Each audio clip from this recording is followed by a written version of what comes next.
It's absolutely fantastic that this centre's opened. It's clearly a result of a partnership between us as an NHS provider and Rutherford's Diagnostics, a great example of how the NHS and the private sector can come together to benefit the people of Somerset, which is really important from our perspective. What this gives us is a significant increase in our scanning capacity and our imaging capacity.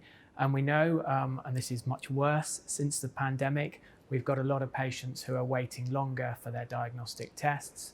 We know how important diagnostic tests are to patients and their pathways, and we need to diagnose and understand what's wrong with them before we can treat them. So really important from that point of view. But it also enables patients to come to a standalone modern facility away from a busy hospital site as well. So I think that's really good for a patient experience perspective.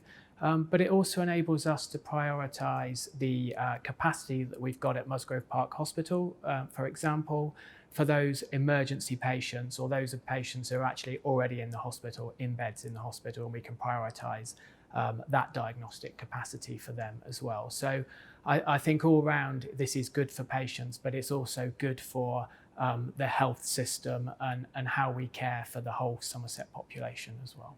We know community diagnostic hubs are part of the NHS long-term plan. There's something the NHS is looking at more widely. I think we're really fortunate because we are probably the first to open, certainly in the way that this is configured, a community diagnostic hub, first one in England, first one that's going to be run by the independent sector in partnership with the NHS.